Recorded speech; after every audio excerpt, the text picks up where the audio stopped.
Who the Wild Things Are with Ryan McGuire. You gotta listen to your body. Oh my God, maybe, I could get out there, I could do this. Let's take a ride, find your wild side, real stories, see with your own eyes. It's so beautiful. I'm gonna have the best time out here. I was in tears. I was just like, that's the best, man. Welcome back to Who the Wild Things Are. My name is Ryan McGuire, and I'm here to bring you conversations with the most wild folks on the planet. If you're enjoying the podcast, please leave us a rating and review on your podcast platform of choice. And if you enjoyed the episode, share it with a friend. Appreciate you guys. Let's get it going. What's going on, guys? Today's episode is brought to you by the fine folks at Blokes. Blokes is a men's health company that specializes in hormone health, weight loss, sexual health, longevity, all those sorts of things where you feel like something might be a little bit off. Blokes is here to help. They provide labs and blood work. They can help you test your testosterone levels or different biomarkers so that you can be at your best and show up as the ultimate version of yourself. They provide one-on-one health coaching and the ability to meet with a board-certified doctor in order to correct those things that might be going wrong in your body. If you want to get some blood work done, get your labs done, go ahead and go to blokes.co or check the show notes for more info. Once again, that's blokes.co. Also, get Blokes on Instagram. Thank you guys so much. Let's do the show. Sweet. Well, we're live. Jason, thanks for joining and making your way out here. I'm excited to be here, Ryan. Yeah. So, obviously, you just finished a massive effort, but I wanted to kind of start with a question, which is, did 6-year-old Jason know that he was going to be conquering a mission like this and that he was going to be sitting here today? Man, I mean, that's really the question there. Like, did he know, or like how much would he love it if I could go back in time and let him know how it all works out? Little kid Jason, like, he was hopelessly lost to his ADHD, struggled to hold together friendship, struggled in school, struggled to not mess things up for the family at church and with other family to family relationships because of his impulsiveness. So just constantly had this like repeating soundtrack of failing in relationships, failing in school settings, failing in social settings with the family, causing problems for the family. And to have the very thing that caused him problems, inability to sit still, inability to just like toe the line of society and do the right thing at the right time, to have that turn into the superpower that helps him nonstop move through wild adventures, and to be able to see those wild adventures and go, ooh, this would be rad. This will have meaning to people. To be able to go back and communicate that to him, I think it's something he would love to hear. I think he knew he was going to find some way to keep moving his body and to keep finding meaning through pursuing physical challenge, but to know that it would go this far and that it would end up mattering to other people and be his way of communicating good into the world and communicating inspiration and building a positive identity that's of use to himself and to others. It'd be cool to be able to go back in time. And I mean, in a way, it's like, right, I get to do that. I'm a school teacher, so it's like I'm an elementary PE teacher. I get to meet the little versions of me at 6 and 8 years old and go, hey, I remember what this was like, right? I can see it because I know what it was like to be inside that ADHD mindset where you do the wrong thing and you messed up right after you did the wrong thing, which is kind of like telltale ADHD. The impulse goes first, and then you're able to catch up with the thinking. And so it's like I can see that in a kid that goes and messes up a situation, and then you can immediately see they feel bad after the situation. It's like, yeah. How do you handle that with having your unique position, like understanding that at such a deep level? How do you treat those kids differently than maybe a teacher that didn't have those struggles? I mean, it's a mixture of compassion and firmness. It's like, I can't enable the behavior. I can't come across in such a way that they feel like they have a cop-out for like needing to learn to own their behavior. But at the same time, there's a compassion for like, yeah, I understand what you've been living inside of, like that this stuff seems to almost be happening to you rather than you having a chance to have that agency to stop doing the wrong things or to do the right thing in the right moment. And it feels like you have so little control inside your mind right now until that prefrontal cortex develops more. Like, it'll be hard, it'll be difficult, but don't give up. Don't take on the I don't care protective facade. That to me is like something I immediately noticed, because I remember as a kid struggling with it myself, like to just be like, well, I keep messing up anyways. I'll never meet up to anyone else's standards, so I don't care anymore. Like, I very much remember periods of my life where I wanted to put that fake armor on so that I wouldn't have to feel like I felt every time I kept messing things up. Yeah. But it felt I don't know why, at such a young age, it felt important to stay vulnerable and to stay real and to stay honest and just like own that I was the one that kept messing stuff up. But I think it made all the difference in me turning into a man who could put himself together and own the decisions that I was making, and then eventually reach a place where I could function in society and take on a role that is of good to young people who are trying to figure out their lives and others around me. I'd say, that kind of answered your question of how I might handle it. There's a sense of understanding, a sense of compassion for the situation, because I can remember what that was like as a kid. But still, as a male role model for them, like that firmness and that discipline, and that you have to keep trying to take ownership of this. You have to keep trying to figure this out. You can't just blame it on someone else or blame it on your mind or blame it on some situation, because then you won't keep working toward being better. Yeah, you've got kind of that victim complex at that point. Do you think that this like kind of ADHD issue is becoming more prevalent? You hear a lot about people talking about like shortening attention spans and different environmental factors affecting it, but I wonder, if there's any trend of it happening more now. It's shorter attention spans and the full complex of behaviors that are associated with ADHD are a bit different. They express a bit different. It's like, do kids have shorter attention spans across the grade levels? Do adults have shorter attention spans in the social media era? It's like, even in the time I've been alive, right, where I can just remember as a 34-year-old, I can just remember a time prior to like social media being a permeating part of our life and the internet being a permeating part of our life. I can just barely remember back that far. Now,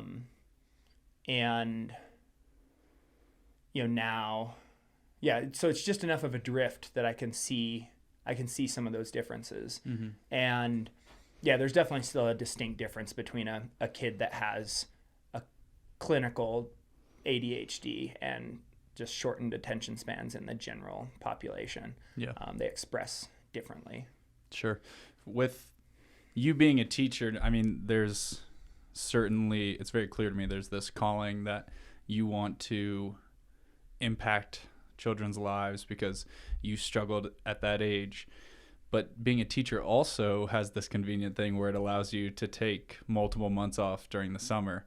So when you were entering that part of your life and like, okay, I'm going down the teacher route, did you know I'm going to do crazy adventures every summer? Or did you kind of fall into that?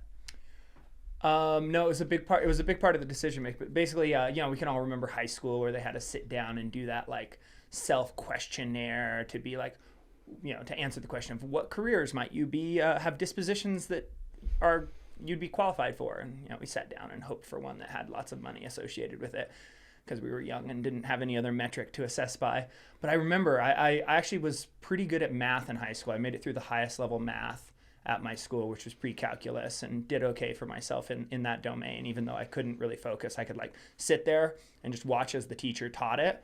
And I would like ask a bunch of questions and be really focused in class in that regard, and then not be able to focus on the homework and not get it done. But I mastered it enough while sitting in class, or I'd go in at lunchtime and ask more questions. And so I was able to kind of master math without doing hardly any homework, just by kind of really tuning in class and kind of being obsessed with it while I was there, and then being able to move on when I was out, because homework was always a weakness. So yeah, I thought, oh, aerospace engineer, like I'm going to send rockets into space and do this cool stuff. And, you know, it was like a very romanticized idea in my head to be like a part of like a space program or build planes or something like that. But then I took a long, hard look at the sit 14 hours at a desk, and I'm like, oh, that's not me. That'll wreck me. I'll be like, yeah, I'll lose my mind. I'll be like depressed or bitter or like, oh, that sounds terrible. And so I'd already like observed in myself and had others observe in myself that I had this sort of innate teacher wiring.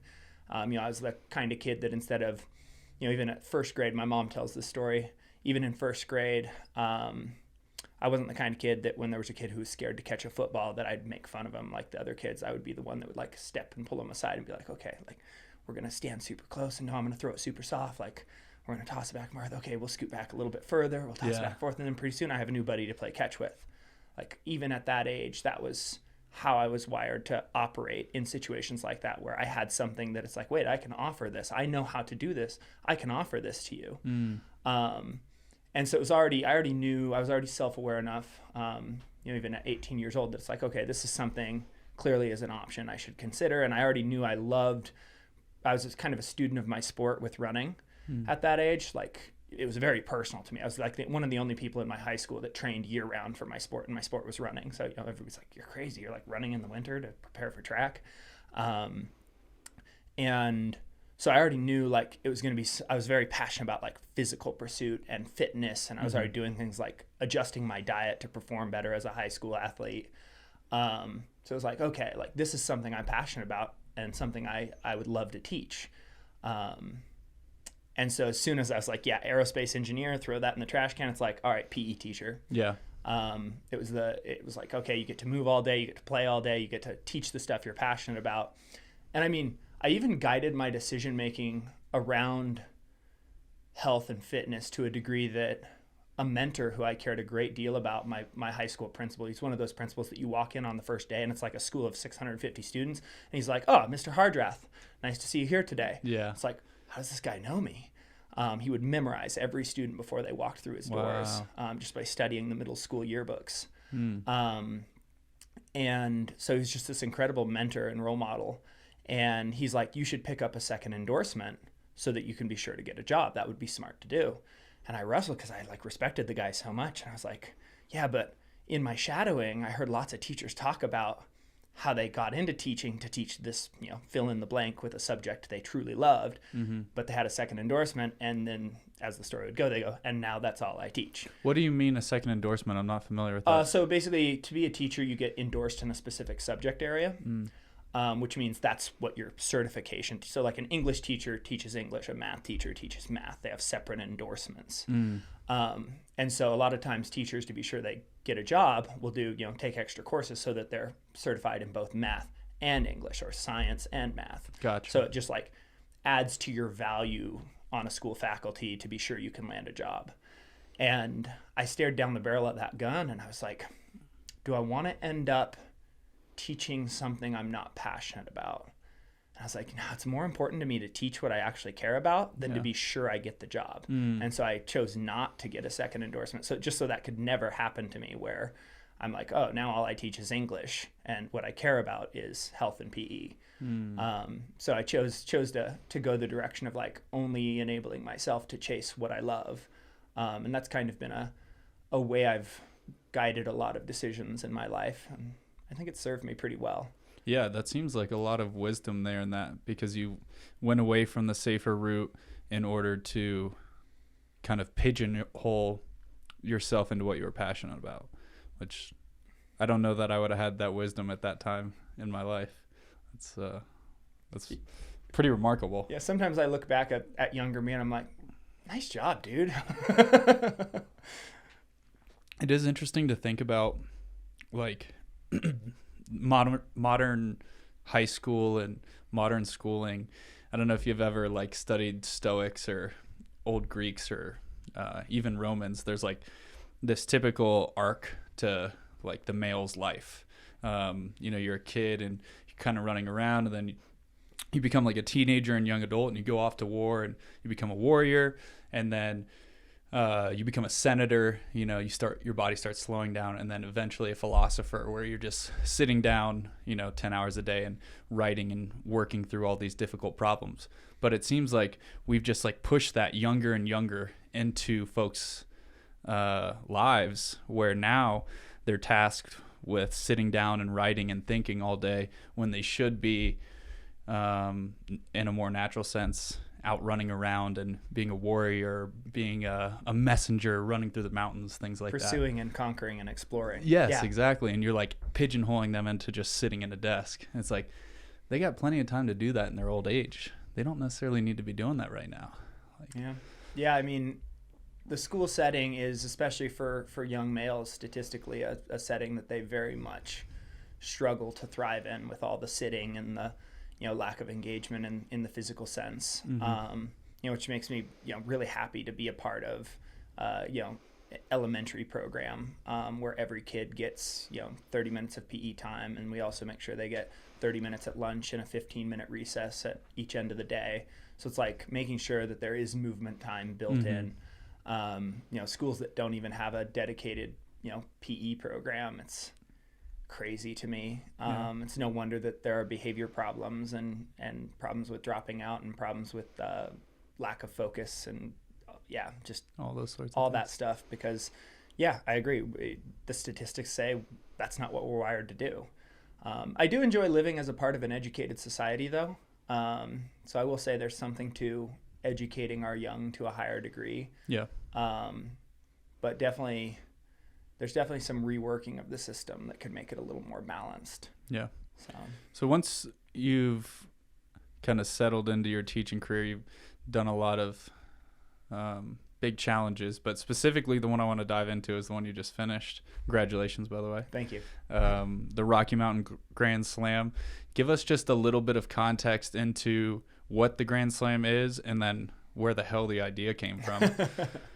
Perfect. Let's see here. Maybe I'll start off with the context of where it came from, and then roll into specifically what it is. So back in 2021, I was finishing up my journey to 100 FKTs. FKTs, fastest known times, for those who haven't heard that. It's basically a speed record, most often on trails or in the mountain or in the backcountry, where you can't host a race because you could never get a permit for an event there, or it's too dangerous to reasonably ask normal human beings to go out and traverse that terrain. But people with certain skill sets are able to move efficiently through it. And I got very into pursuing those. And as my 100th FKT, I got this crazy idea of chasing the 100 tallest peaks of the state of Washington. And so I started doing this deep research on how to access these peaks and the most efficient link ups, and calling up various mountaineers and talking through route choices. And during that process, one of the guys I talked to had just done the Rocky Mountain Grand Slam. And so that planted the seed in my mind, this is the next big project, the next month plus project of chasing mountain peaks and getting this grand tour of beautiful terrain that I love moving through. And so the seed was planted back in 2021, and that's kind of when the initial map building and research and logistical considerations, I started to put that together. So it's been a couple years in coming as far as the preparation and the planning and the awareness of what I was going to go do. I took a kind of a year off after the Bulgers, because that was a 50-day push, and pushing that hard and long kind of takes a toll on the body. And so I was like, okay, I'll do a year where I chase some shorter records in California. And I did the California 14ers human powered record, which is a week-long push where you all human powered connect the 15 14ers of the state of California. So it's about just shy of 500 miles of biking, and another 130 on foot. Okay. So kind of Casual. a big endeavor, but not to the same scale of pushing for a month.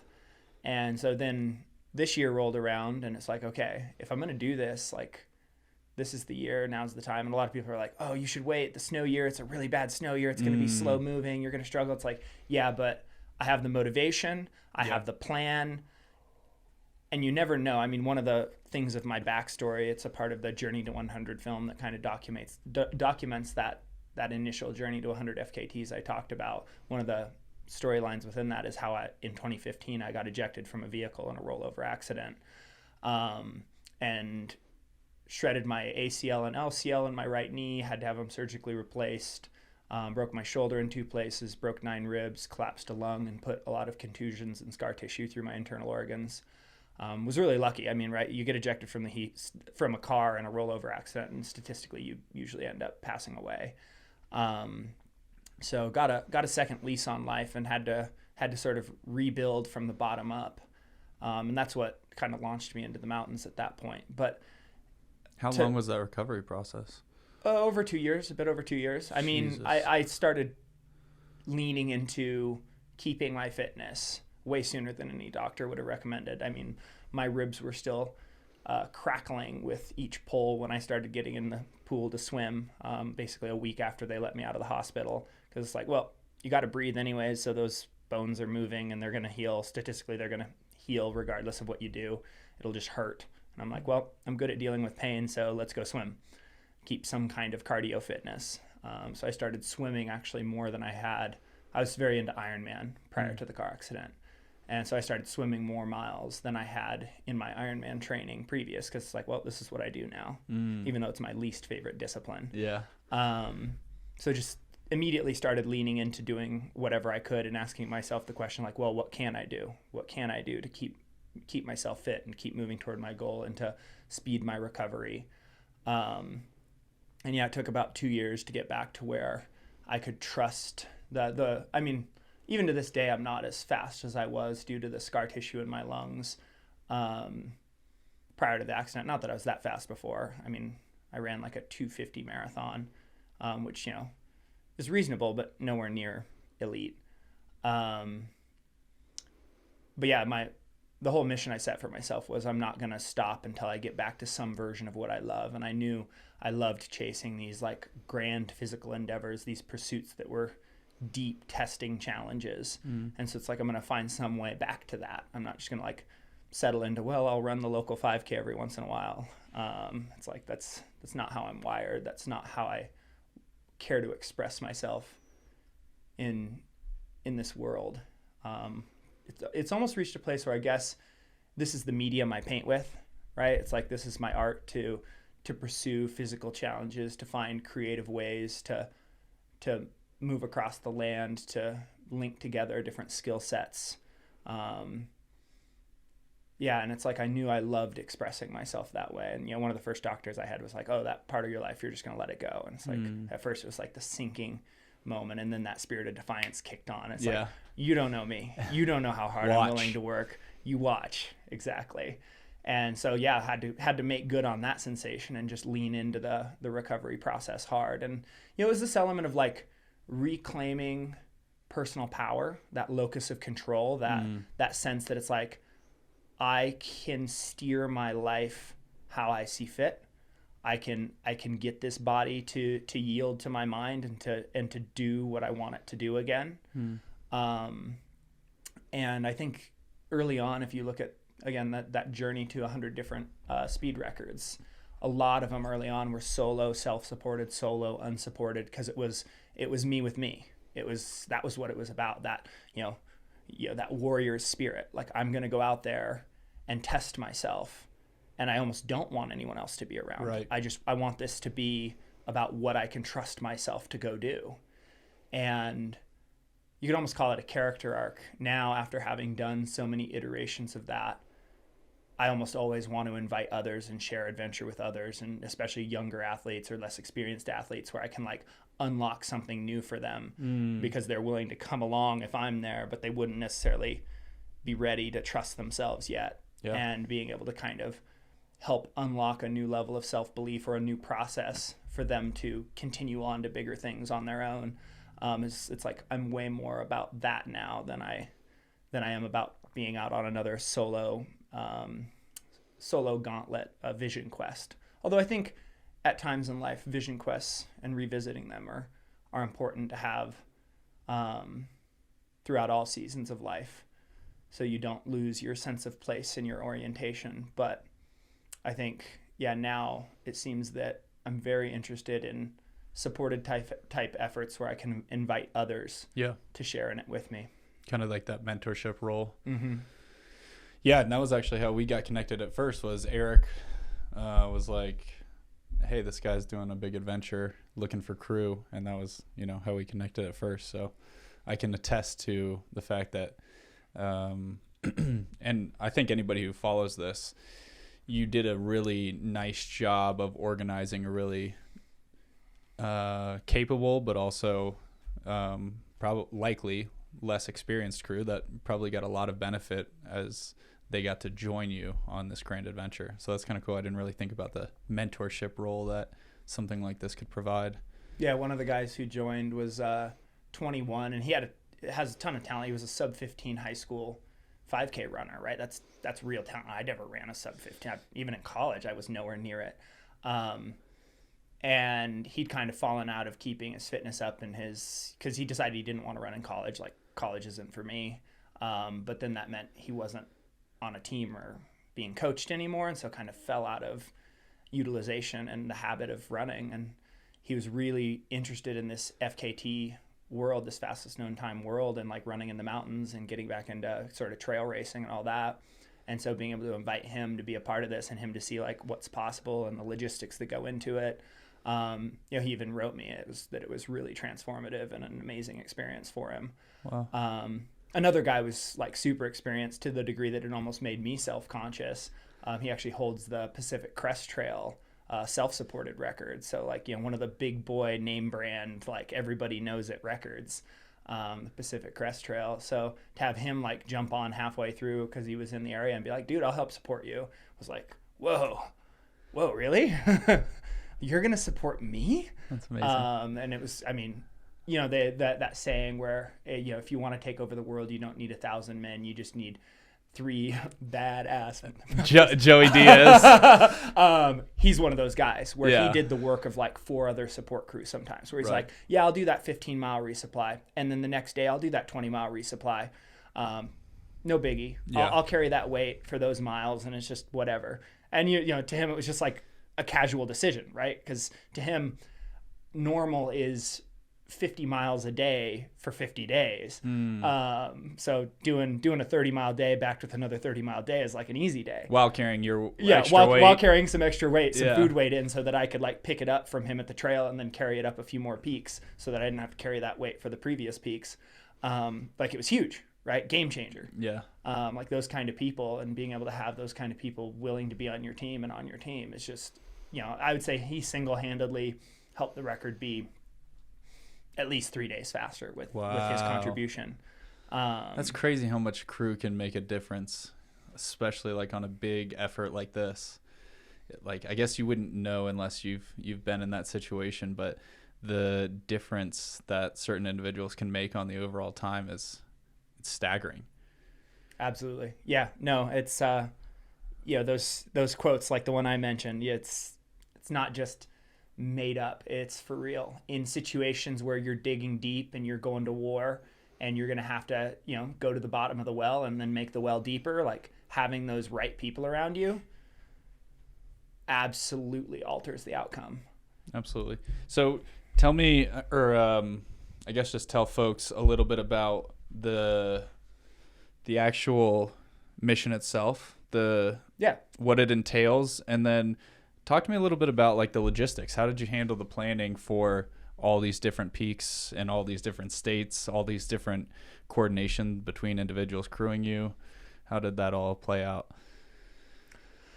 So first things first, the Rocky Mountain Grand Slam is a combination of 3 individual state peak lists. It's the Colorado 14ers list that everybody knows about, like that's famous. The Wyoming 13ers list, which is, you know, there's 58 Colorado 14ers and there's only 37 Wyoming 13ers. But the thing that's a big difference is Colorado, you're basically getting back to the support van every single night. Yeah. There, even when you do the big link ups, you usually, if you're moving fast, moving efficiently, you can knock out those 5 or 6 peaks and be back at the car. You don't have to carry camp into the backcountry. First thing going into Wyoming, the Wind River Range, you have 32 peaks all in the backcountry with a 17-mile in, 17-mile out entry and exit. So it's like you're going to go in and try to bat 1,000 for 32 peaks in a row so that you don't have to go resupply by adding basically, a 34-mile ultra marathon onto your effort. Wow. So like there's different levels of seriousness. And so I chose to start with Colorado for that reason, because it would sort of feel like the playful warm up. Yeah. Like even though the peaks are taller, it's like knowing that it's like, yeah, I'll be back at the van tonight. Yeah. Like took a little of the seriousness out and kind of let my mind and body get in a rhythm. And then Wyoming, and then you close out the way I did it, going south to north. You close out with the Montana 12ers, Yeah. the 12,000 foot peaks there in Montana, which are all in the Beartooths. It's a 103-mile continuous push linking up 27 of those peaks. So again, like a much more serious endeavor where you're in it and you're staying in it, and the only contact you're going to have are the resupplies that people bring you at different points. And so yeah, you add those up, the 58, 37, 27, you end up with 122 peaks. I kind of thought the high water mark when I was doing my research and planning, for me was going to be around the 40-day mark. So I set that as like the A goal. I thought like, okay, weather, it's a bad snow year. Maybe it's reasonable to aim for 45 because of the snow year and all that. And, I'm taking a lot of gambles with, when I did the Bulgers, I had support crew that were like in it from the beginning that I already knew. One of them was my girlfriend at the time, Ashley Winchester. One of them was Nathan Longhurst. We'd only just met at the start of the effort, but quickly like hit it off, and he stayed with me for 65 of those 100 peaks. Wow. So like had like these dedicated people like in it to win it the whole time. And with this one, I knew I was coming in and it was like going to be, this person from this day to this day and that person from this day to this day, and not a real strong relationship there because I'd kind of reached out through friends of friends and through social media channels to kind of fill up some of these time slots to have support so that I wouldn't have to simultaneously climb the mountains and then try to drive while sleep deprived to the next group, which gets really dangerous really fast. Yeah. You can do it. Like I did a self-supported effort called the Cascade Trifecta. It was one of sort of my first bigger endeavors back in 2019. And I did it all solo, self-supported, and basically it's Rainier, Adams, and Hood all in a single push. And the goal is to try to do it under 24 hours. And it's like, that's one thing where you can do it reasonably safe solo. Like you're a little tired on your final drive, but not so much that you're worried about like not staying awake on the road. When you start to stretch stuff out over multiple days of sleep deprivation and fatigue, it's like at some point you go, yeah, I'm not just endangering myself anymore. It's not a decision like I'm going to take a risk in the mountain to be out there solo. It's like now I'm putting others on the road at risk if I fall asleep at the wheel. And that to me is a different ethical question and decision. So it felt more right as well as safer and then just faster for the endeavor to have a support group to aim at supported. And then also that allowed me to invite whoever to come be a part and to come climb one peak with me and kind of opened that invitation for sharing it with different people along the way. So hopping into the effort itself, you're starting here in Colorado, the biggest peaks, but like you said, probably the best access of all of them. But there are a couple, I guess some folks might not know this. They think 14ers are all pretty straightforward. There are some that contain a little bit more technical know-how. Talk me through your study and research. How did you kind of lean on other people who had done things like Capitol Peak and kind of ask them questions, or had you done a lot of the more technical ones prior to this? So out of the 122 peaks, I had climbed 2 of them previous. So it was 120 on sites. Whoa. So I leaned into, which is just my same process went into the Bulgers list in Washington. I leaned into people who had done the key link ups. I obviously here in Colorado, Andrew Hamilton and Andrea, they were huge, right? They helped me a ton with peak order and which link ups were more efficient. I wanted to do the big 4 traverses as a part of this effort. It's more efficient and they're kind of the technical traverses, like the Bells Traverse, the Crestone Traverse, Wilson to El Dente. I'm going to space on the last one. What is it? Someone's going to have to Pyramid? make fun. Pyramid is in the Bells. Oh, it's in the both. Yeah, it'll come to me in a minute. But those big 4 traverses are kind of some of the more technical ones. And yeah, no, those, like, from my place of being, where I've spent a ton of time, like I mentioned, those 100 FKTs I pursued, most of those, a large body of those were like, especially early on in in the end of my 20s, I was still pursuing like run plus free solo. So like full on, I'm going to solo 5-6 for 1,500 feet. Yeah. Was one of those. And so I've built this deep skill set on technical terrain. And so when I look at somebody Alpine, that isn't a climber, real quick, tell them what you just said. Soloing 5-6, 1,500 feet. What does that mean? So if you're on in the Alpine, there's these rankings, and in rock climbing, there's these rankings. 5th class is where basically you have to use your hands and your feet to make momentum upwards. It involves decision making and body positions. So it's like, you could think of it as like real rock climbing. It might be easy rock climbing once you're in 5th class, but it's serious. It's consequential. Like if you mess up, you're likely going to fall and end up in the hospital or worse. And I've spent a ton of time working on my ability to move through easy, moderate 5th class terrain. So not the like super hard stuff that you see like the pro climbers climbing, but just kind of the easier stuff, but it's still quite vertical, and you still have to sort of problem solve your movements and know the different body positions you're able to get in to like reach a little further, or to get your foot up high enough to solve the problem and continue moving. And so these traverses, rather than being 1,500 feet of sustained movement like that, oftentimes just hold sections that it's like, there's no easy way through this. You have to do this 20-foot section of real climbing. Got to kind of snap your head in with the exposure, focus in, and make the movements and get through. And so for me, there was nothing here in Colorado from my perspective that I worried about really in this entire project. I kind of knew all of it was within that skill set of mine that I've developed over the years. And that's why I would choose a project like this to begin with. If it was constantly pushing the edges of a skill set, like if there, obviously if there had been a few peaks that I needed a rope on, I just would use the rope. And I did end up bringing a rope out in the winds, because there was one peak that I kind of questioned from the descriptions. What is it called now? Spearhead. Spearhead Peak back there had a description of people saying between 5'4" and 5'7", highly exposed. And my rules for myself, even when I was at the peak of my soloing focus, was my rule was I need to be able to take basically a no hands rest, or if I wanted to take a no hands rest for 90% of the route. If there's exposure, there can be like a couple of moves where it's like, ooh, you wouldn't be able to take a rest until you made those 2 moves, but then you're back onto easier terrain. So even when I was at the peak, like that's been a rule. And so I knew I wasn't going to break that rule for myself. If it seemed like, oh, this is too sustained, too vertical for too long, I was going to put protection in and climb it with a safety in place. I ended up flying right through it and finding it to be quite enjoyable and quite fun. That's awesome. But it's like, oh, I need to show up prepared. So right, again, it was like 32 peaks. Did you hike up with the trad gear then? Yeah, we took a really small rack. Oh, okay. Josh Perry and I took a small rack back in there.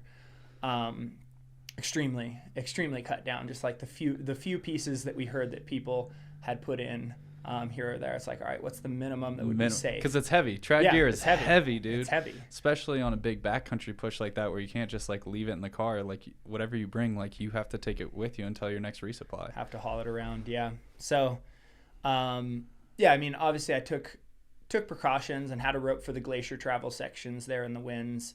But yeah. So Colorado, I kind of mentally knew, having done deep research, because part of my process is one of the first things I do in the process after I like compile all of the options of routes and access, is I go through my principal hazards. Like, what is the hardest thing I'm going to run into? Where is it located? How sustained is it? What are the various opinions on it? And when I did my deep dive on Colorado, even those traverses, I'm like, that's in the fun zone for me. Yeah. Like that's exactly what I love playing So I wasn't too worried leading into it. It's like, obviously, yeah, I'm going to have my head in, like it's serious terrain. So there's a mindset and an approach to that. I mean, obviously the community's been kind of confronted with that recently with the kind of series of deaths soloing recently. And I mean, not to get on a soapbox, but I definitely have strong opinions about that. Like, obviously I'm someone who I found something for myself within the art and pursuit of soloing. Like it almost, the way I would describe it, that 1,500 foot route is Solar Slab in Red Rocks. And, it's like one of the best known easy moderates in the country, one of the tallest easy moderates in the country. It's 5'6" almost the whole way. And I climbed it the first time on a rope, which there's a key right there, right? Like I climbed it the first time on a rope, which tells you the process you should follow, like with these things. Like you're always going out and checking first. And we have these people who increasingly are getting found by search and rescue, having climbed up something they hardly did research on and they never climbed before. Right. And, they climb it maybe successfully or are trapped halfway up it. But they didn't bring a rope for the descent, and it was a mandatory rappel descent. It's like, you can't do that. Like you have to deeply know, first and foremost, you have to deeply know what you're going to go get out on. Just like throw yourself into it without any research on the front end. It's been a lot of people talking about the flat irons here. I'm sure you've heard about that this summer. Absolutely. And that one's tough because it is just so accessible. There's very little barrier to entry. And I think that makes people hop on it with a lighthearted attitude. People that aren't climbers, people that are just hikers, like, oh, I bet I can get up that. And that circles into the more, and this part's gonna seem a bit extreme to some people, especially in our culture. Within Stoic philosophy, it's a normal part of life to dwell on the worst things that can happen, to dwell on mortality. And even when I was a road cyclist training for Ironman, I would ride past roadkill on the side of the road, a dead animal, and I would go, that could be me. Yeah. Next car that comes around the corner, a pile of carbon atoms that used to be Jason but has life no more. And I would let myself dwell on that. I wouldn't go, oh, push that out of my mind. That won't happen to me. Bad things won't happen. That won't happen. I wouldn't create a magic land. I would go, okay, that could be me today on this ride. Do I still love what I'm doing enough? Do I still believe in what I'm pursuing? Is this an important enough part of who I believe I am that I still want to make this decision to continue riding? And I approach soloing in the same way. Like, things could go horribly, horribly, painfully wrong. Even worse than death, I could be horribly maimed for the rest of my life and live in agony and dysfunction because I'm making this choice. Do I care so much about the purity and mastery of this pursuit and what it means to me as a person and my development? Is it such an important thing that even in the light of dwelling on how painful and terrifying that would be to slide down this rock face and have my bones broken and my body broken, do I still care so much about it in the light of that to still choose to do it? And that's a very different decision making than, well, my friends are going, I guess right. Nothing bad will happen, I'm going to go. Right? One of them, it's like you're truly sitting with the weight of the decision you're making. And in the other, you're creating a magic land where bad things don't happen. And while you're still taking risk in either place, someone might be like, well, both people are taking the same risk. It's like, yeah, but if the person who makes that decision from a place of magic lands because my friends are doing it falls and has that bad thing happen, you can bet their final moments are lived out in complete regret. Yeah. And I think weighing the consequences and still truly wanting to pursue the thing changes it to where at least, my friends, if I passed away in the mountains tomorrow, would be like, yeah, he knew what he was doing and he chose it anyways. Yeah. And he died doing what he loved. Right. And to actually know that that's real and not just a made up balm that they can put on the feelings of having lost me. It's like, no, he really weighed this decision and he chose to be up there anyways. And you have this thing of, I've already been that close before. You have like a distinct difference from a lot of folks, is that you've been at death's doorstep. You understand what those moments are like, and you still choose to live the life you do. I had a friend that, along those lines, I had a friend that personally knew one of the gals that passed away soloing this year. And he was really disrupted by it. It really bugged him because he's another passionate person in the mountains. He pursues this ongoing story of men in mountains. Like, it's something that animates his life, that causes him to make himself into a better man and to pursue bigger, more difficult things, right? He gets meaning out of this, but he was left in this place of deeply struggling. Like, should I be pursuing this? Should I be influencing others to pursue this? Is this something I should have as a part of my life still? Is this like the writing on the wall that I need to hang up the shoes on this? And, you know, one of the things I brought up in our conversation is, it's like, man, the closest I've ever come to dying, I was on my way to a meeting I really wasn't that interested in being at. And that meeting went on without me, and it made no difference. And there are things we can die for in this life so suddenly and so disruptively and so unexpectedly that mean nothing. Right. That don't matter to us or anyone else. That it's completely irrelevant to anyone if we die while doing it. Yeah. And those moments could come any second. And so to at least be pursuing something that brings you passion, that lights you on fire, right? And that's an expression of love in my book, right? Passion is the love we have for what we do. Yeah. And it's like, that's the only antidote to all of the suffering in life is the love we can experience, that we experience it to such a degree that it makes it worth it. And so if you're, you know, it's almost like I'm taking the counter argument to myself right now, my earlier statement. It's like, if you're living in a way that you're throttling off at anything that causes any risk, even though it would bring you a massive amount of pleasure, well, of course you're going to spiral with, you know, depression.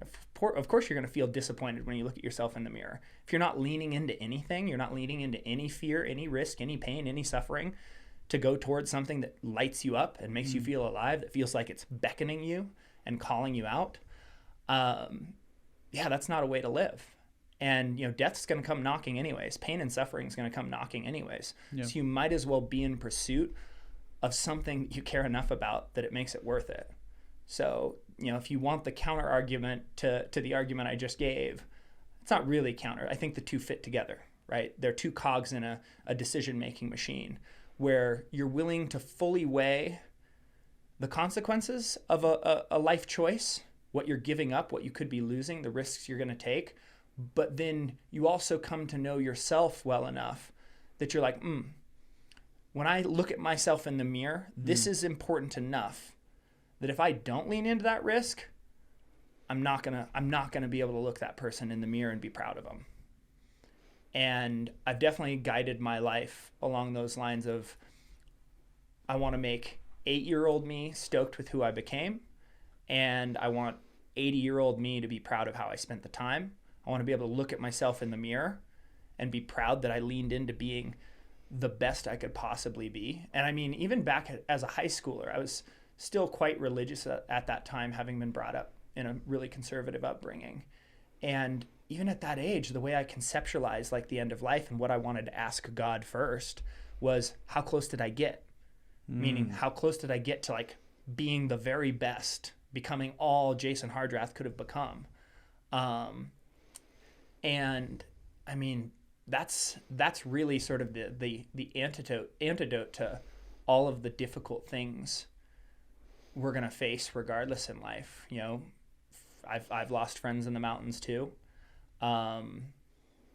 Eventually our families get old. Eventually our friends get old. We go through that stage of life where we face all that. It's coming. So, I mean, you got to live for something. Yeah. I think that's a very interesting concept of how close did I get. You know, like, I don't know if there is any answer out there or if you ever get to know about it, but it's a fun concept to think about. And certainly with like efforts like this, you can think, you know, even in efforts you fail and you're like, man, how close was I to actually becoming like what I could have been in that moment? Was there a moment in this effort where you were like, fuck, dude, I don't know, like I might have to hang this up, like maybe it's just not going to work out? People always ask that, like, did you ever want to quit? Did you ever want to give up question? And I think I've been around this block so many times, and I've wired in my own inner reflections and estimation of like, what is a life well lived, what is of value, and then the personal stuff of like, what lights me on fire, what is my passion, like all these different things, looking at my own dispositions, looking at society as a whole and how humans affect other humans. It's like answering that question of like, what is a valuable life? To me, I do to teach. I become so that I can impact and inspire. I chase my own dreams and goal and take high aims in my life so that I can lift others up. And because of that, I know that when I embrace a project like the Rockies Grand Slam, even just like thinking about what I'm going to have to hand my students at the tail end of it, the whole point of the thing is to come away with a lesson of just how much we can put ourselves together as a human being to carry through the dark moments and the hard moments. And yeah, in Montana, when I first started off, I had to open with this almost 29-hour push because storms were on the way. The monsoonal storms were on their way. And like I said, Montana is a very committing backcountry push with few bailouts. And so it's like, all right, here we go. Like, this is going to be full on. I know the storms are on their way. I need to move efficiently. Like, I'm going to need to dig deep, even though I'm already exhausted. I'm at the end of this project. I'm 95 peaks deep. It's like I've been doing this for a minute now. It's like I'm going to have to lean in and like, let's go. And immediately in the push, within like the first 10 hours, for some reason I chose to put on a fresh set of shoes, just thinking like, oh, the extra lugs and the grip, the fresh rubber will be nice. And within the first 10 hours, the bottoms of my feet are raw. The tips of my toes, all of the pads are just down to raw red skin, just because they weren't ventilating well fresh out of the box. So now here I am pushing through darkness, because I kind of just opened as soon as the afternoon storms passed. And so basically was going to push all night the very first night. Here I am in darkness. Every step is now excruciating. And I'm trying to race these storms that are coming. And all the anxieties and all the doubts start pouring in. All the self-judgment starts pouring in. And every step is painful, and I'm trying to focus on just keep moving forward. And my mind is going, you're not going to beat the storms. Like running these calculations, like you're going to get down to 5 peaks to go, and then you're going to have to bail multiple miles, 16 miles out, just to sit and wait and add 4 days to wait for the storms to pass because you're not going to move fast enough. And just like sitting with those emotions and sitting, with existential questionings too, because it's right, once it starts to pile on, your mind just wants to like come unglued. Like, what's the value of this anyways? And what is like, when you return to your normal life, what is it going to matter? And like those questions want to come pouring in, and answering some of those questions. But then just like partway through this, right at first, anytime this starts to happen, when you're just in so much pain that like literally every step takes a concerted effort to not want to like yell or cry. Yeah. And the internal things and the doubts start coming in and the anxiety starts coming in. And I'd already been I had a little bit of PTSD because I'd gotten stormed off of a peak in Colorado with electrical storms, to the degree that it's like the electrical buzz was in the hood of my rain layer. Like, oof. I was like, oh, I'm the point right now. Charged up. I'm charged up. Like, I can hear the static electricity buzzing through me and feel it. And then again, I had to duck under a storm in Wyoming as well. It wasn't nearly as bad, nearly as intense, but I already had a couple of experiences. And it's like, man, I'm going to have to push into the storms and like endure another experience like that. Yeah. So at first I was just like awash in it, right? Like lost in these negative emotions, lost in these doubts, lost in these anxieties. And then eventually I reached this place where I could kind of observe almost myself, right? Like get outside of yourself and like see what you're experiencing and the emotions you're having. And just was able to be like, yeah, okay.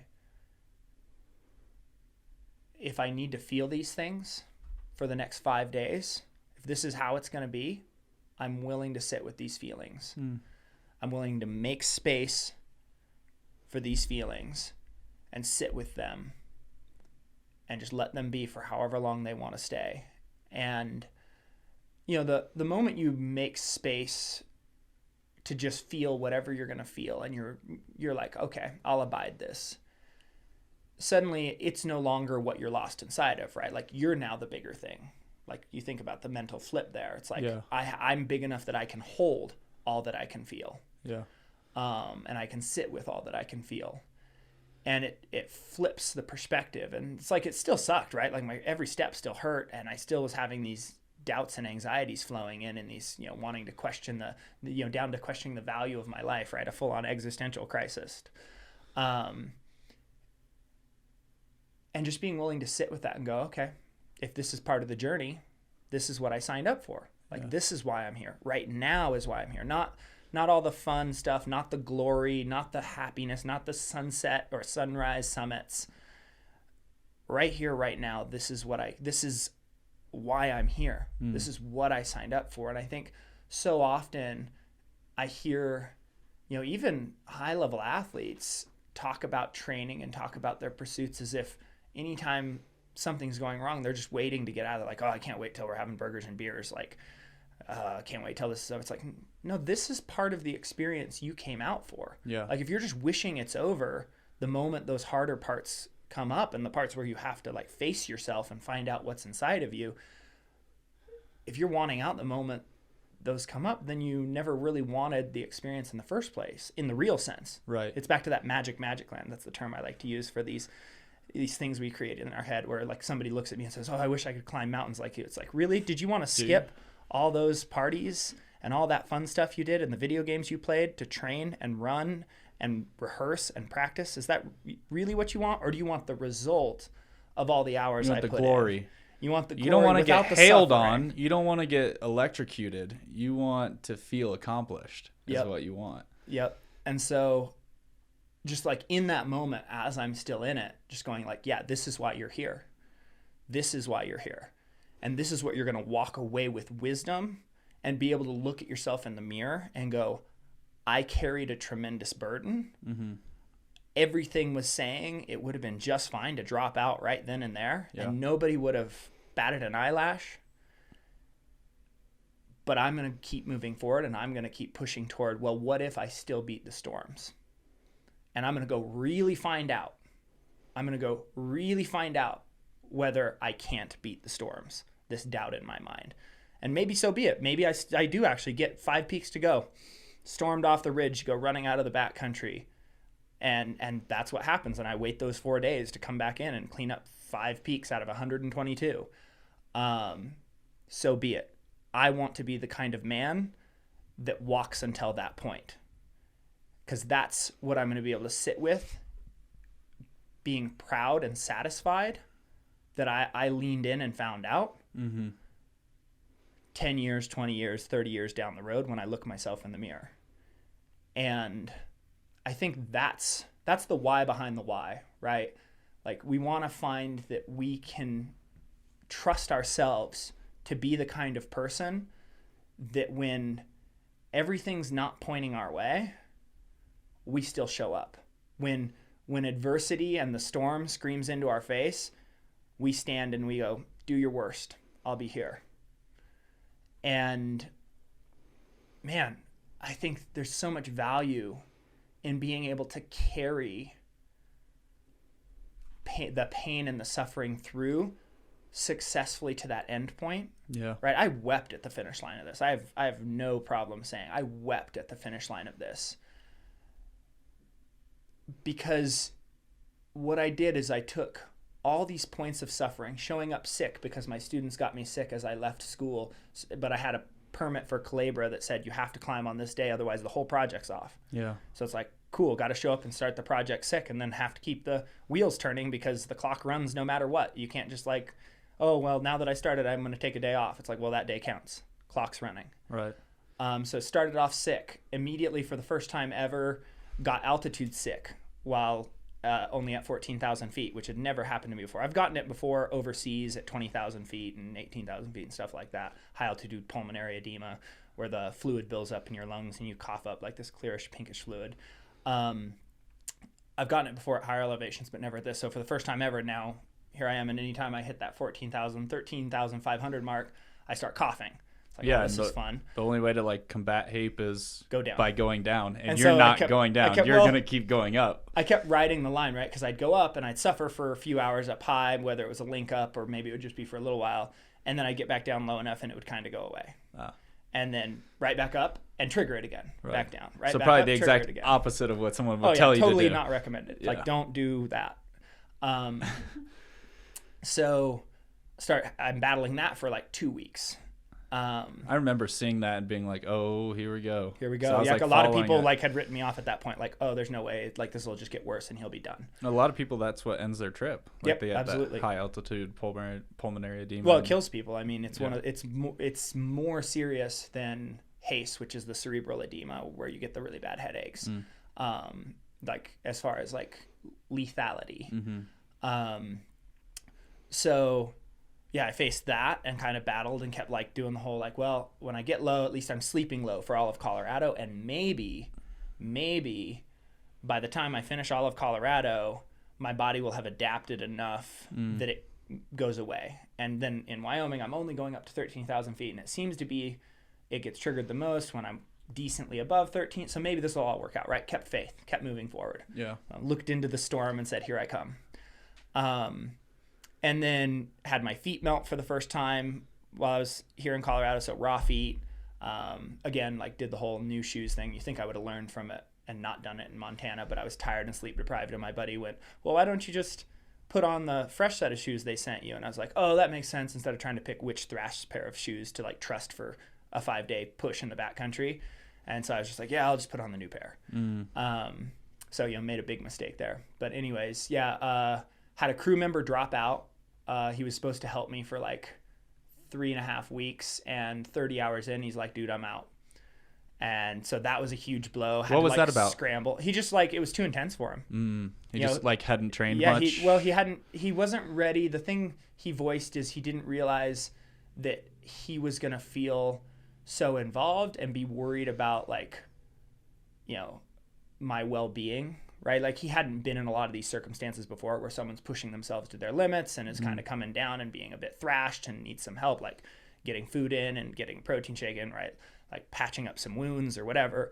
And I think it was just like too intense for him. Just like he'd had a comfortable life and suddenly being thrown into the stuff where it's like tape wounds and go back to war. Yeah. It was too much for him. And so he's like, yeah, this is more than I bargained for. I'm not ready for this. I shouldn't have committed to this many days, this many weeks, and, just basically bailed on me. And so I had to scramble, like reaching out and like contacting every which person all over again to try to find replacements so that I wouldn't have to, drive myself and go into the very thing we talked about earlier that would make the project more dangerous and a lot harder and slower. And so that happened. Then, let's see, shortly after that, the back axle of my van got ripped loose and it had to go into the shop to get remounted. That was as we went into Wyoming. I think it was on the final 4x4 road of Colorado, and then we actually drove it with the axle misaligned. Kind of going like, something feels weird, but can't quite tell what it is. And Am I dizzy or is this thing moving? Yeah, it drove a little weird. Because you're probably tired as hell by that point anyways. I'm like trying to sleep in the back, and they're the ones driving. So van broke down. Then, actually, I mentioned how serious the Wind River Range push was. And another crew member ends up bailing out like right at the crucial point where it's like, this is the make or break. Like we can either continue on and like knock out the rest of these peaks and not have to do that 34 round trip, carry camp out, carry stuff back in, try again. Or we have to do that because you're bailing out. And the dude's like, I just can't be in here anymore. I can't handle, like, again, it was anticipated fear. It was like, I'm worried about bears and I miss my girlfriend and like all of these emotions and not being able to sit with those emotions and just stay there till the job was done, till the mission was completed. It was like, no, I need to bail now. It's like, you realize what a big problem this creates, like how much this affects the team that you're not able to pull this together. He's like, yep, but I got to go. I can't do this another day. And it's like, on the one hand, it's like being understanding of mental health. And on the other hand, it's like the point of the whole project that I said, it's like asking yourself the question, like, can I stand up to adversity? Can I be everything I need to be when the world says, hey, you're going to struggle down to your very core with this situation? Will you keep moving forward or will you retreat? So it's like, the twofold, right? Where it's like, man, I want to be understanding of this person not being ready for this level of thing, but also like, oh man, like what a wallop to take. So it's like, yeah, ended up doing that whole hike out and hike back in the middle of the winds push. It's such a massive difference that crew could make. I think, I don't know, maybe more of my bigger adventures have been solo, so I don't, I always think, wow, it'd be nice to have somebody with me. But at the other side of that coin is it has to be the right person. And it sounds like for you had the exact right person at some points, and then at other points, maybe someone who just wasn't ready. Yeah. Yep. And that's not any knock on them. Like shit's hard. Yeah, shit's hard. It's real. I mean, sitting with anticipated fear is one of the hardest things we can do. And to like sit with it and be present with it and train ourselves to be like, this is in my head. Like, that's a process. That takes a lot of time. I spent a lot of years learning to walk that line for myself. And it's like those fears still come up for me. It's just I've learned to navigate them and walk through them and go, okay, how realistic is this? How present is this, right? Like, even as the storms were coming, there's a massive amount of anticipated fear, but I'm like, sure, this is the anticipated fear. I'm not seeing clouds in the sky right now. Right. This is all in my mind. Like, I can keep acting in accordance with the fact that the skies are clear. And then when things start to move in, I can act in accordance with the real risk that's presenting itself. This is based on a 5-day forecast. This isn't based on what I'm seeing. Yeah. And being present with the difference between those two. Right. Realizing like I'm in bear country and there's a risk of bears, but that doesn't mean around every corner I need to be scared. Yeah. Did you carry bear protection or no? I had bear spray with me on a few of on like Frank's Peak, because it's like a super high bear density area in Wyoming. And then one or two others that I'm spacing on the name of, but in areas where it was like, well, bears are here, but it's, the density, and especially like with the Montana push where it's like I had a short bit of time where I was kind of down in the country they would be in, and then I was up so high that it's like the probability super low that I'm going to cross them, and that if I do cross them, they're going to be in any way interested in staying up at that elevation is like really low. Yeah, that's probably something that people don't realize. They think bears are just like freely wandering about to the top of the mountains, but it's like they're not hanging out up there. No, yeah. They're not hanging out up high for very long unless it's like a particular migratory path or something like that.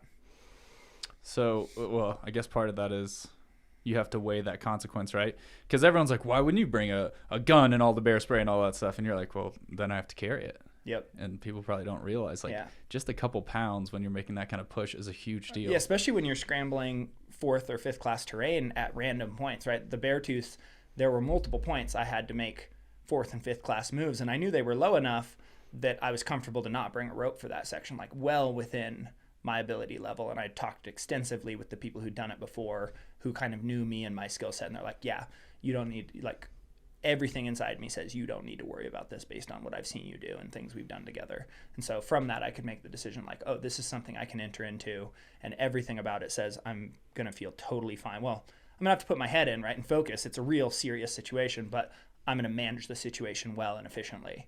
But yeah, throw an extra 5 pounds on your back, an extra 3 pounds on your back, and suddenly those moves, especially if there's loose rock, low rock quality, where you're questioning the holds and you're tapping around to make sure you choose the right sequence that touches only solid rock, it's like suddenly that gets a lot harder if you're lifting that weight for all those steps and all those miles. So, in the middle of the night. Yeah, in the middle of the night. And your hands are cold.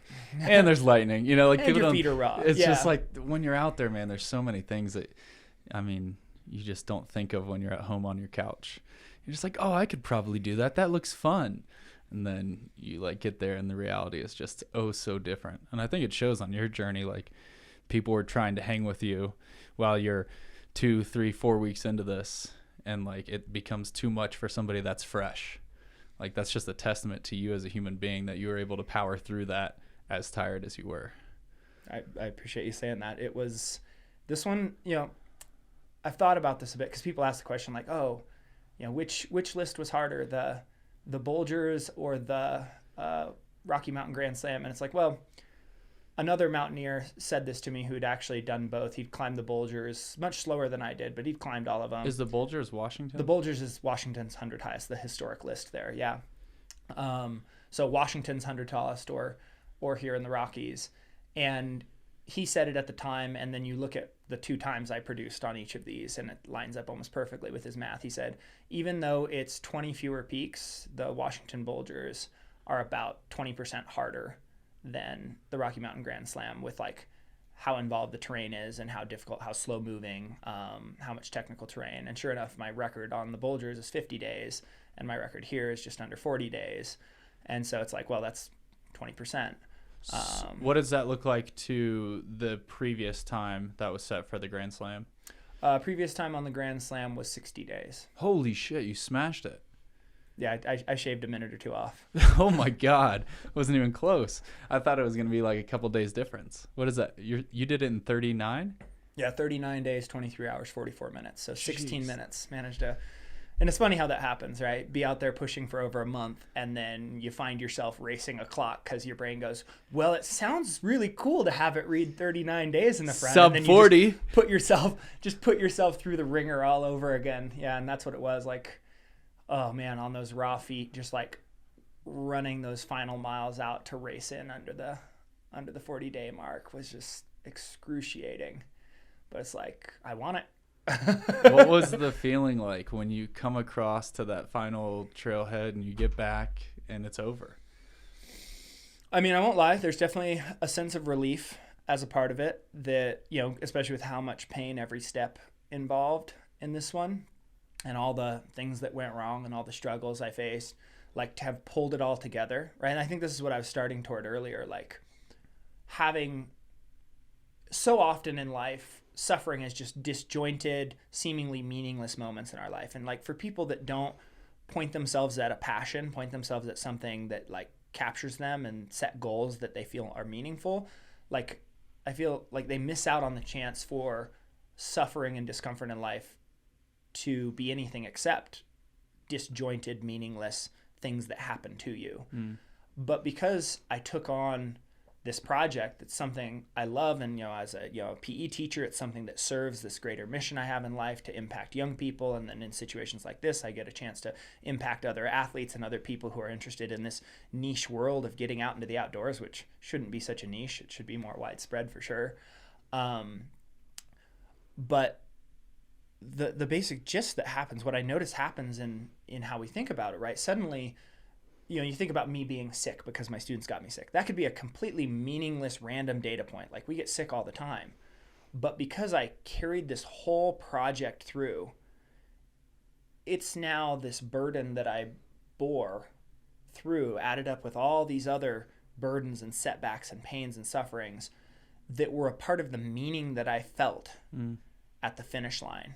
What I knew I carried on my way to produce, to manifest, to actualize a dream.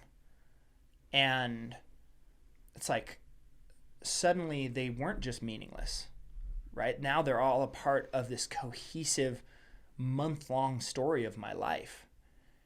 And that story's worth it, right? And that's also a part of what I felt at the finish line. Like everything got to be brought together to this culmination of it all being worth it. Like I didn't give up. I didn't turn around with the storms. I didn't give up when I ended up with HAPE. I didn't give up when the crew members bailed on me. I kept moving forward. I kept finding a way forward. I kept finding a mental solution and then an external solution to keep the project in motion. And because I was willing to do that over and over and over again, I got to have that finish line moment where it's like the whole thing came together. This thing that's been on my mind for 2 years, instead of still just being a dream or being a failed endeavor, gets to be something I went out and I did. I carried it through start to finish. And that's not nothing. Like to be able to have that kind of cohesion and meaning with the story of your life. And then to know, I think it kind of changes us, right? It changes our whole mental approach. If we've had experiences like that, we've gone and taken ourselves through this practice of embracing discomfort intentionally toward a goal. It changes how we know we can approach the pain and the suffering and the difficulty and the setback in life, and just how much meaning those things can have, right? It's like when I said earlier, like I made space for the suffering to sit with it. Like, this is what I signed up for. In my mind, pain and suffering and discomfort isn't what's the opposite of the glory and the happy moments and the fun moments and the bright sunshiny moments. What's the opposite of all of feeling is to not feel. And back during college, I had what I can look back now and see were bouts of manic depression, where suddenly a switch would seemingly flip and I couldn't get myself out of bed. I wouldn't feed myself. I couldn't motivate myself to even go do what I loved, which at the time was like running for the college team. Like I wouldn't matter what friends were doing, wouldn't matter what they were serving at the cafeteria. Like I would lay there for an entire 24-hour periods, sometimes miss class, miss everything, unable to just like pull myself out from under the heater in my dorm room. And at the time I was like really harsh on myself, like, why the hell can't I just pull myself together and get this done? But now looking back, it's like, oh man, that was definitely manic depression. Like sudden outsets of just extreme lethargy. And when I look back at what it was like to be inside that moment, those moments where I was experiencing that, it was basically like being hollowed out and all the colors were turned down to grayscale and all the emotion was bled out of everything you loved and hated. Mm-hmm. Like there was just no emotion about anything. It didn't matter what you thought about. Just imagine feeling completely nothing about it. And so, we're emotional creatures. What actually creates action inside us isn't what we think about, it's how we think about it. It's what we feel as we think about it. And so to just not feel anything about anything and to just be left inert on the ground because of it, it's like that to me is the icon of what's to be avoided. Yeah. Is how can we move as far away from feeling nothing, apathy and indifference about our life? Right? The meaningless nights where we scroll away on some social media that there are no memories being made. There's nothing important happening. There's no breakthroughs. There's no learning. We just scroll a day away. That's the opposite of living. And to be, to move as far away from that, if you sort of imagine like this scale going away from the nothing and into the extremes of feeling anything, whether that's pain or sadness or happiness, joy, glory, pride. Like we're meant to feel as full as we can in every direction we possibly can to experience our full scale. My experiment is, can I feel everything Jason Hardrath was capable of feeling, right? Yeah. Along with doing everything Jason Hardrath could have been capable of doing. Like that younger version of me asks, like, hey God, how close did I get? Right? It's like, that's the mission, to go out and like have the fullest human experience possible. But that means embracing the part of that full human experience that isn't necessarily super fun to be inside of in the moment. But it's only through embracing that you get to have the moment I had at the finish line, where there's this deep sense of hard work well done. That's like, yeah, this was a moment where I carried near my limit. Right? Like this is one of those things that's going to go into the equation of answering that question. Like, how close did I get? It's like, pretty fucking close. Those moments were pretty damn close. Yeah. Those were the moments where right up to the edges. And that's pretty special. Yeah. That's pretty special. And you can't have that if you're not willing to sit with the hard moments. Right. Is it too early to ask what's next? I guess it's never too early to ask that question. It's always what people want to know. Well, I'm definitely not hanging up the shoes for good. That's not going to happen. But I actually already have another ongoing project that I started up. We actually have a film coming out that's kind of named similar as like a next chapter to the Journey to 100 film. It's going to be called Journey to Infinity, and it relates back to the Rainier Infinity Loop. Which was like a breakthrough experience for me early in my sort of FKT speed record career back in 2019.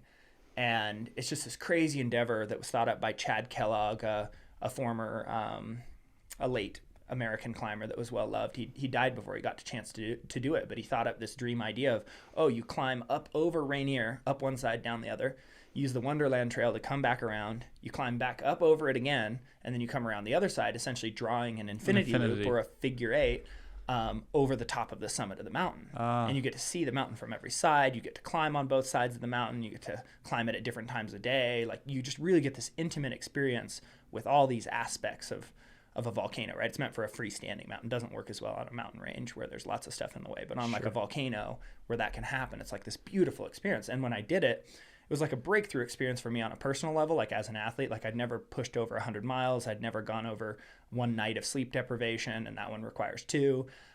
It was more elevation gain at 44,000 feet of elevation gain than I'd ever done in a single push. It was like this massive undertaking, more glaciated terrain than I'd ever covered with, crevasses you could drop a bus into and be like, where'd the bus go? So it was like full on adventure at that point in my mountaineering, my running, like all this stuff. It just pushed my limits, and I had just this transcendent, like almost spiritual experience out there with myself and with the mountain. And I'm like, I love this endeavor. I want to put it on bigger volcanoes, because I already climbed Pico de Orizaba. I'd already climbed Chimborazo down in Ecuador, which is over 20,000 feet. And so I'd had some experience on like big volcanoes down south. I'm like, I want to take this idea there. I want to like spread Chad Kellogg's idea. But then COVID broke out. So it was like, well, international travel's off the docket. So I guess, the Infinity Loop project's off the docket. But, now stuff is clearing up, and it's like, all right, cool, let's start this. And then I discovered the Volcanic 7 Summits list, which is just like the 7 summits, right? Tallest mountain on each continent, but it's the tallest volcano on each continent. And, Chad always thought like volcanoes are meant for infinity loops for volcanoes. It's like, what could there be? There really isn't any more global of an application of his crazy idea than to go and put them on the 7 volcanic summits. Yeah. And so it's like, I went and did Pico de Orizaba, the tallest in North America. And it's like, well, shit, I may have just kicked off a project that'll consume years of my life to make it happen. Cause Elbrus is in Russia, and obviously there's all those, the war, just to put it bluntly. Small barrier. So small barrier right now. There's, Iran has Damavand. I will say the war could make for good TV. It could make for good TV. Yeah. Let's add some more complexity and problems to an already difficult thing. Right. It seems like I'm good at that.